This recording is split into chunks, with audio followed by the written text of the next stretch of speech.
Hello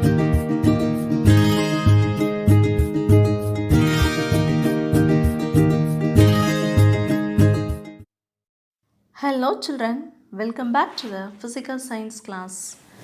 In this video, we are going to learn about water as a universal solvent and potable water in Unit 13, Water. We will also learn about the causes and consequences of water pollution. Come, let's go through the lesson. Water is an important natural resource. About three-fourths of the Earth's surface is covered by water. Water is very important for life to exist on Earth. It is thought that billions of years ago, life originated in the oceans. The quantity of water available on Earth is huge, but the distribution is not uniform. Most of the water, around 97.4% on Earth, is found in the oceans and less than 3% is freshwater. But not all of it can be used by us. Around 1.8% of total water on Earth is frozen in ice caps and glaciers, and another 0.78% is found under the ground. The remaining water, around 0.02% of total water, is found in ponds, lakes, rivers, and other freshwater bodies. So, only a very small amount of water is available for our use. It is therefore important that we use water carefully. When sugar is added to water and stirred, the sugar dissolves and forms a solution of sugar in water. The particles of sugar can no longer be seen. Why? This is because when sugar is dissolved in water, it breaks up into its individual molecules and occupies the spaces between the molecules of water. Since individual molecules are too small to be seen, the sugar seems to disappear in the water. The substance that dissolves in a liquid is called the solute. The liquid in which the solute dissolves is called the solvent. A solvent is a substance which dissolves other molecules and compounds.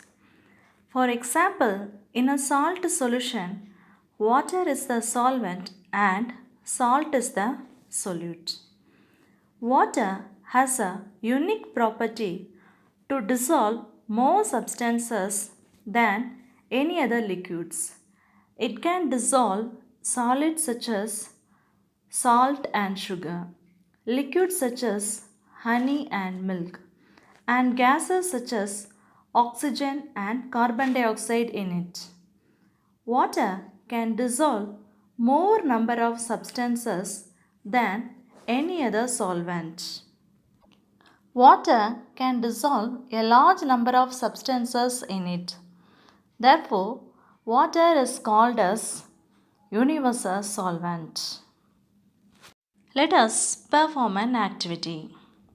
Place a sample of tap water on a clean watch glass and place it over a beaker containing water.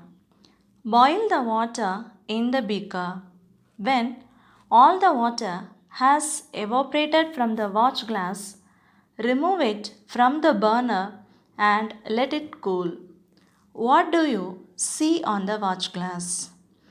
You can see a number of concentric rings of solid matter deposited on the watch glass. These are the dissolved solids left behind after the evaporation of water. Salts, minerals, and impurities are the solids dissolved in water. Dissolved salts are important for the following reasons. They are essential for the growth and development of plants. They add taste to water. They supply the essential minerals needed for our bodies. Most of the chemical reactions important for our living take place in the cells of our body with the help of water. Do you know tap water, river water, and well water contain dissolved solids, but rainwater and distilled water do not contain dissolved solids. Hence, concentric rings are not formed in the rainwater and distilled water after evaporation. Apart from solids and minerals, air is also dissolved in water. Air is present in dissolved state in all natural sources of water. The solubility of oxygen in water is higher than the solubility of nitrogen. Air dissolved in water contains approximately 35.6% oxygen along with nitrogen and carbon dioxide. Air being dissolved in water is important for the following reasons. Air dissolved in water is important for the living organisms to survive. Fish extracts the oxygen from the water and expels water through the gills.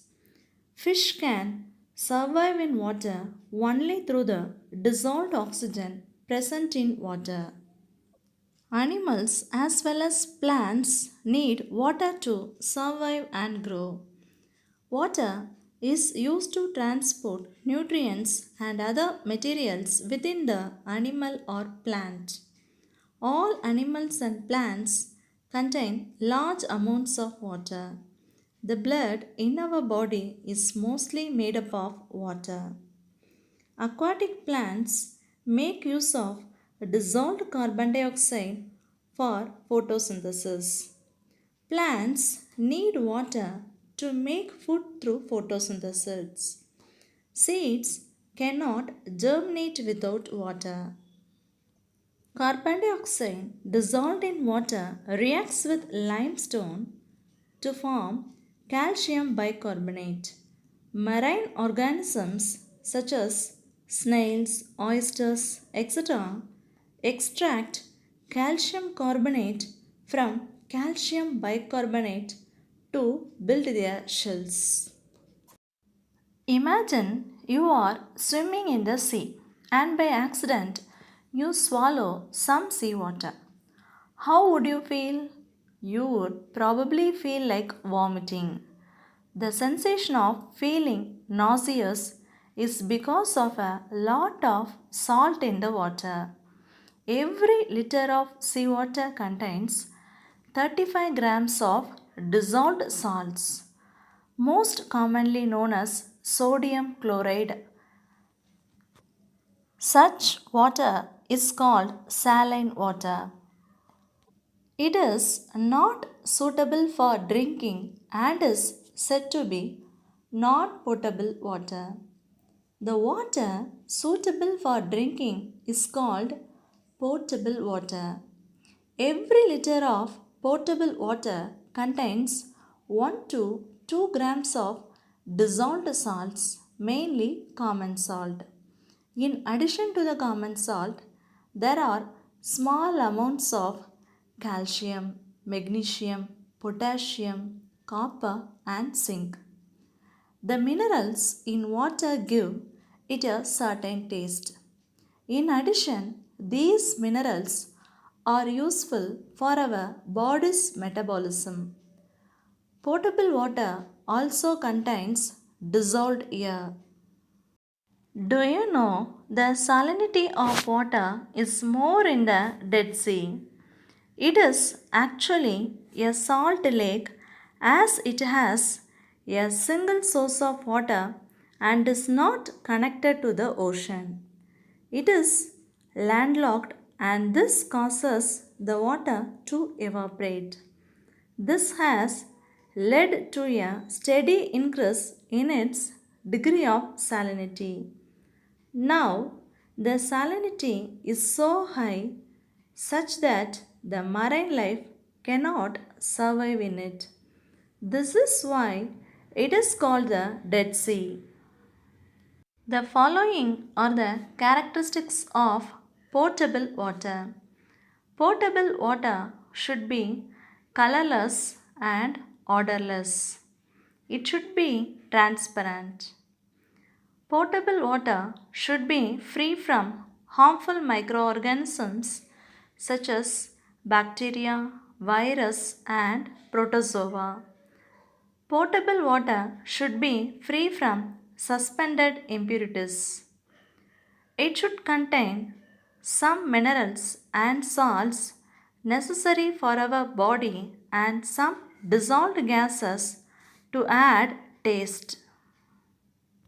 Out of the total fresh water available on the earth, only 1% is present in water bodies such as rivers and lakes, and the rest is frozen in glaciers and polar regions.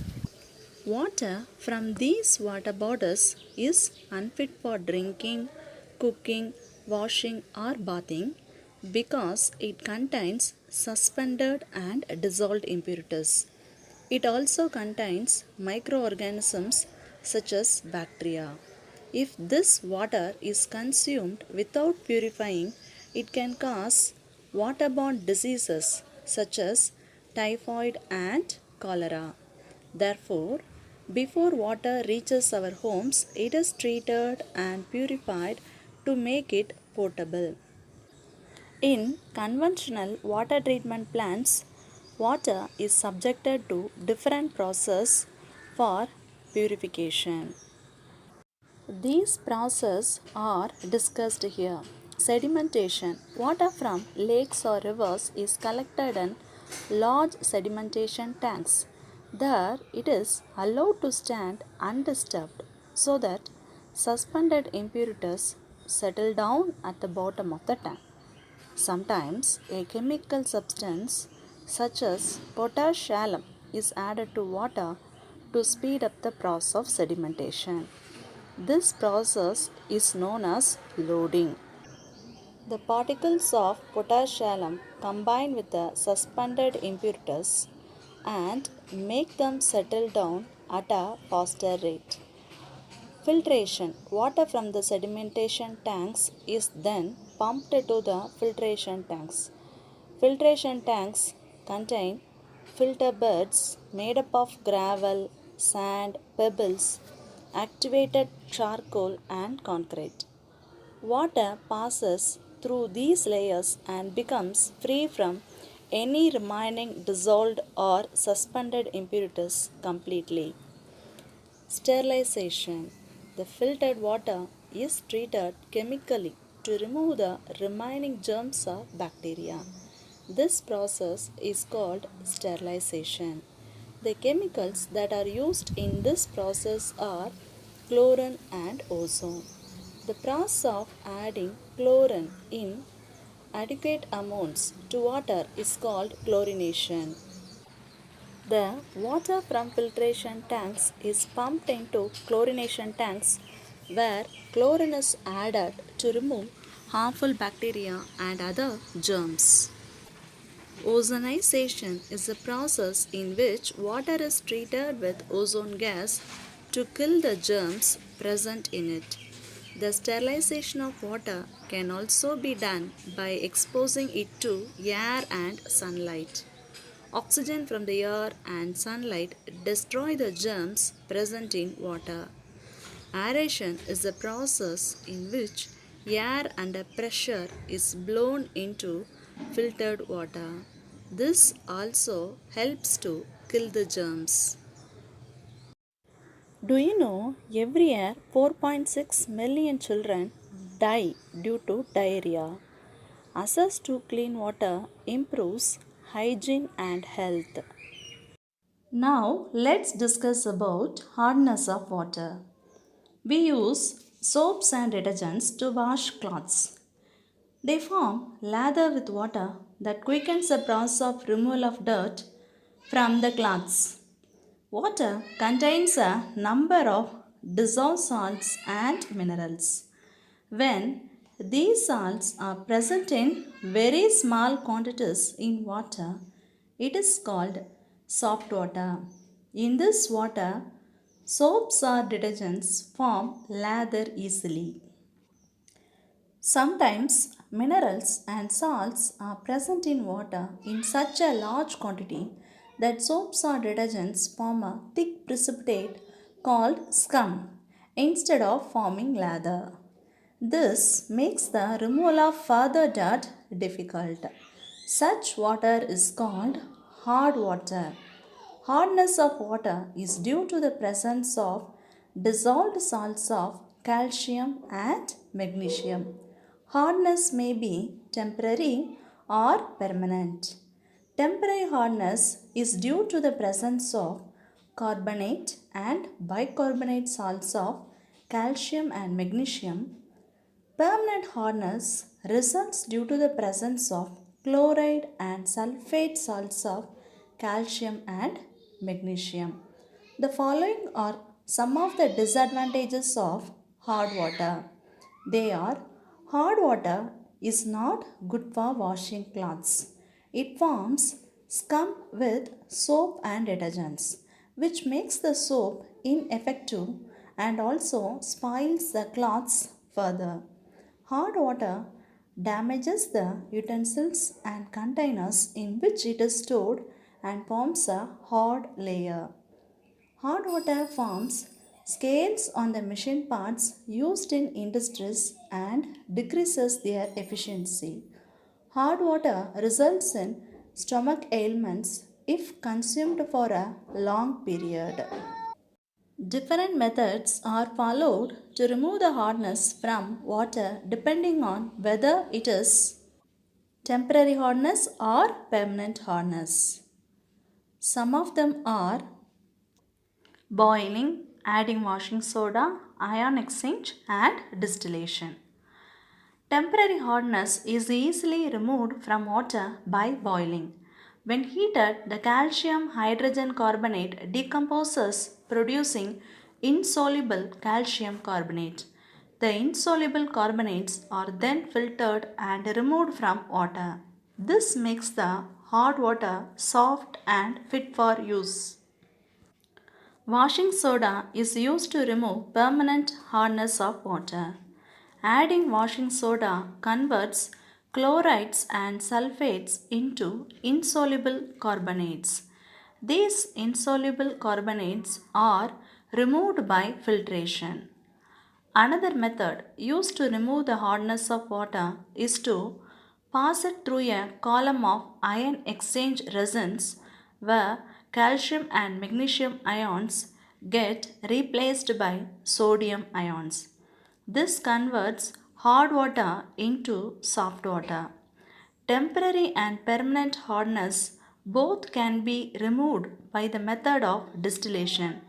The water obtained after distillation is called distilled water. It is the purest form of water. Do you know distilled water and boiled water have no taste? The pleasant taste of drinking water is due to the presence of dissolved substances which include air, carbon dioxide, and minerals. Now, let's know about the causes and consequences of water pollution. Contamination of water bodies as a result of human activities is known as water pollution. Contamination of water bodies occur when harmful substances such as chemicals, sewage, and waste are released into them. Contamination produces physical, chemical, and biological change in the quality of water. It degrades the water quality and renders it toxic to living organisms. Drinking polluted water has serious negative effects on human health. Freshwater resources are the sources of water that are useful to society for domestic, agricultural, or industrial uses. These include surface and groundwater.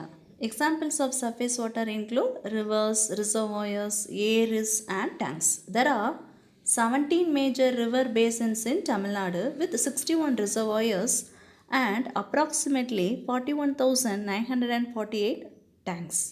Areas and tanks are traditionally used in Tamil Nadu to collect rainfall during the monsoon, which can be used throughout the year. Groundwater sources are called aquifers. Aquifers are layers below the ground made of coarse sand and gravel that contain spaces allowing rainwater collection. The use of groundwater is possible through open wells and bore wells. About 90% of the available surface water has already been tapped mainly for agriculture and irrigation. When you look around, you can see polluted water bodies in your surroundings. You can see lot of unwanted and harmful substances such as waste and sewage thrown into them. These substances are called pollutants. These pollutants are released by various means from different sources. In general, sources of water pollution are classified as natural sources and man-made sources. Some of the sources of water pollution are explained as follows. Household detergents. Household and cleaning detergents are a major cause of water pollution. Synthetic detergents have chemicals that do not break down and can end up polluting both surface and groundwater. Excessive use of detergents negatively affects fish and other organisms. Some shampoo, face wash, shower gel, and toothpaste have small round pieces of plastic added to them. These are called microbeads. They are added for different reasons like scrub and clean your skin, polish your teeth, etc. When we use products with microbeads, they go down our drain and pollute water bodies. Fish and other animals eat them by accident and get sick. Domestic sewage. Wastewater that is disposed of from households is known as domestic sewage. Domestic sewage should be treated before being disposed of into a water body like a river, a lake, etc. Untreated sewage contains impurities such as organic matter from food waste, toxic chemicals from household products, and it may also contain disease causing microbes. The largest source of water pollution in India is untreated sewage. On an average, a person uses 180 liters of water per day for washing clothes, cooking, and bathing. Domestic waste and plastics. Solid waste, including plastics, are disposed of or end up in water bodies such as areas, rivers, and the ocean. Plastics block drains, spreading vector borne diseases such as malaria and dengue. Waste in water bodies negatively impact aquatic life.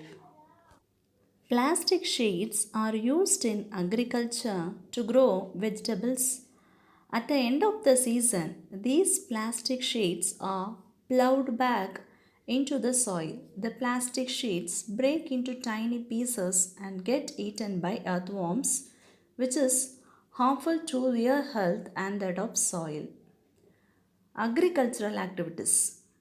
Fertilizers, pesticides, and insecticides used in agriculture can dissolve in rainwater and flow into water bodies such as rivers, and lakes.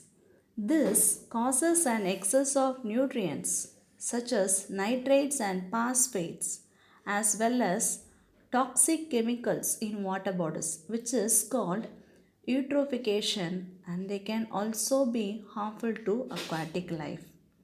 Industrial waste. Many industries release toxic waste such as lead, mercury, cyanides, cadmium, etc.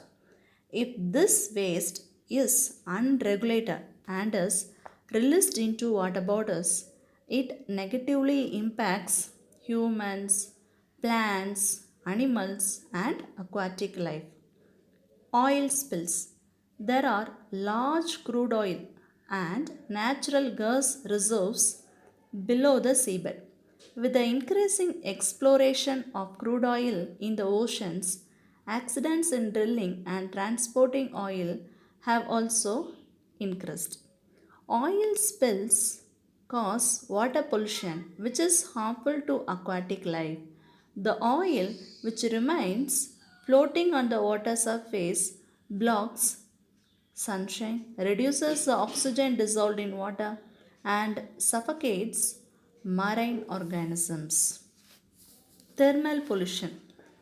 Large amounts of water are used for cooling purposes in thermal and nuclear power plants and many industries. Water used for cooling purposes is discharged back to a river or to original water source at a raised temperature and sometimes with chemicals. This rise in temperature decreases the amount of oxygen dissolved in water, which adversely affects the aquatic life. Pollutants are generally classified as domestic pollutants, agricultural pollutants, and industrial pollutants.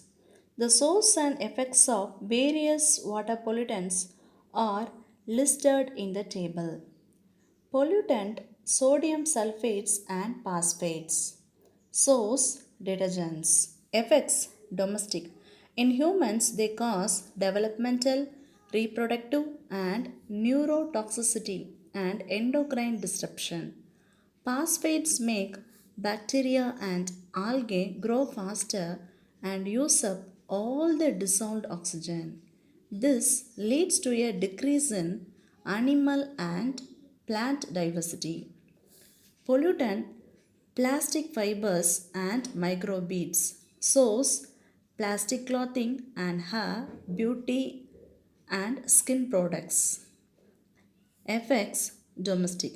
These end up in water bodies such as lakes, rivers, and the ocean. Here they attract toxic chemicals. Marine animals often eat them as they confuse them as their natural source of food, and the toxins can move up the food chain. Pollutant DDT. Source insecticides. Effects agriculture. It affects the central nervous system of insects, animals, and humans. It accumulates in the food chain and impacts the top predators the most. Pollutant nitrates and phosphates. Source fertilizers. Effects agriculture. Bacteria and algae grow faster and they use up all the dissolved oxygen, and this leads to a decrease in animal and plant diversity. Pollutant lead, mercury, cadmium, chromium, and arsenic. Source chemical, textile, and leather industries and leakage from open dumping of solid waste. Effects industrial toxic to animals, plants, and bacteria in the water. Pollutes potable groundwater. Negatively impacts human health. Microplastics can be found in almost every freshwater source. They have been found from the freezing waters of the Arctic and Antarctic to the bottom of the deep sea floor up to 5,000 meters deep. Microplastics have been found in bottled water, and tap water around the world. Water is precious and it is essential for our survival. But today, almost every water body is polluted with waste ranging from plastics to toxic substances. We can all take immediate steps to save our precious water from pollution. Some simple ideas to avoid water pollution are as follows. Use detergents that are biodegradable and avoid those that contain toxic chemicals. Wear clothing that is made from natural fibers such as cotton and avoid wearing synthetic fibers such as nylon. Do not throw waste such as plastics into water bodies. Always separate your waste into recyclable, non recyclable, and biodegradable so that it does not cause pollution. Domestic wastewater should be treated properly and all harmful substances should be removed from it so it can be reused for flushing toilets and gardening. Use biopesticides as natural pest control instead of chemical pest control. Use compost made from cow dung, garden waste, and kitchen waste as a fertilizer. Water released from industries should be treated before being discharged. Children, I hope that you might understood very well about the different methods of softening water and the ways to control water pollution. Thank you for watching.